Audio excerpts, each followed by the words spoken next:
Konnichiwa, my name is Katie and today I'm going to be reviewing 1 Liter of Tears, an 11-episode J-drama that came out in 2005. 1 Liter of Tears stars Saoji the Erika and Nishikito Ryo, and it's based on a true story. It follows the life of a 15-year-old girl who is diagnosed with spinocerebellar, that's hard to say, degeneration, which basically means that she'll be mentally okay, but her body will get to the point where she can no longer walk, speak, write, or eat. It's a very rare disease, but there is no cure, so this is a very, very sad drama. It's the saddest thing I have ever watched. I watched it a while ago and just now reviewing it, like, I'm still getting emotional. Like I said, it's based on the true story of the young girl that this actually happened to, and it follows her as she tries to go on with life while dealing with this terrible disease, and it shows how she touches the lives of her family and friends around her. First of all, even though 1 Liter of Tears is the saddest thing I have ever watched, hands down, it's the first drama on my drama list that I have ever given 10 out of 10 stars to in every category, in story, acting, music, rewatch value, and overall. It's 10 out of 10. It is so good. It's a show that I think people need to watch. I don't think I've ever been so moved by a drama. 1 Liter of Tears just, it touched me. I cried in every single episode, and I was actually skeptical to watch it at first because it had such good reviews that I didn't want to be let down, and I also didn't want to go into a slump of depression where I was sad and felt life could never be okay, but that was not the case once I started watching it. I found that even though the show was very sad, it was not depressing. Simply because our main character Aya is so positive throughout this whole ordeal, it really helps with the tone of the drama. The story is based off of a diary that the real Aya kept while her body was being taken over by this disease. You can actually find it online. It's called 1 Liter of Tears. But dramatic liberties were taken. There was a romantic interest added and he didn't even exist in real life. I did find that the dramatic liberties that were taken were simply to make it more appealing for a drama, and it didn't change the story. As far as I can tell, the story stayed fairly accurate because they would constantly add in excerpts from the real diary, and it was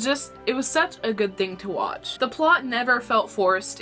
Again, it was a true story, but even with the dramatic liberties, it really felt like I was watching this girl's life fall apart, and it was so sad. It was so sad. I love that even though there was a little bit of romance in this drama, it was mainly focused on family. The family aspect of this drama is very, very strong. It's pretty central to the whole show. It was so well done. Not only do we get to see Aya slowly lose control of her body and succumb to this disease, but we get to see how her parents feel dealing with this, and how her younger sister feels, and how her younger brother feels. It's very touching. You get to see more than just what happens to the main character. You see how this whole ordeal affects their whole family. The music in this drama was amazing. It was so good. There's one scene where they're singing. There aren't many vocal pieces in this drama. It's mostly instrumental, a lot of piano, very beautiful pieces, but there are a couple vocal pieces, and one is Sangatsu Kokonoka, and it's a song her class sings as a choir, and I am brought to tears when I hear it now. It was so impactful. This whole drama was just, I can't forget it. Like, it's been over a month since I've watched it, and I'm still like getting chills and goosebumps while talking about it because it was so beautiful. The OST was so good. It wasn't overplayed, but I feel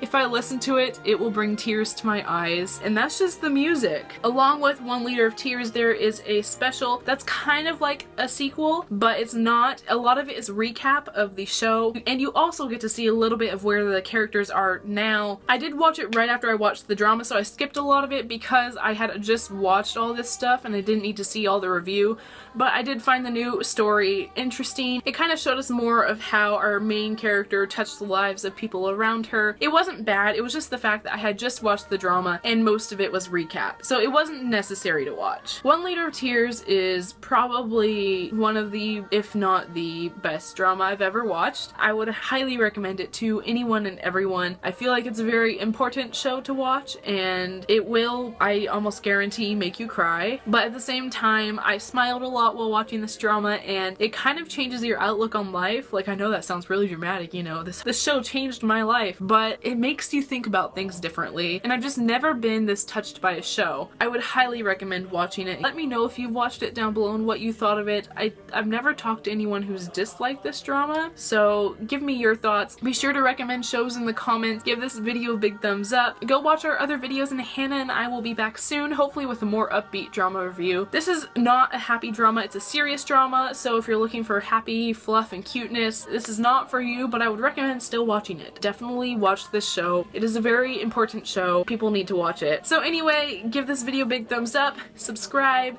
and we will see you soon. Sayonara. ためじゃなく夢を追うために旅に出たはずさ遠い夏のあの日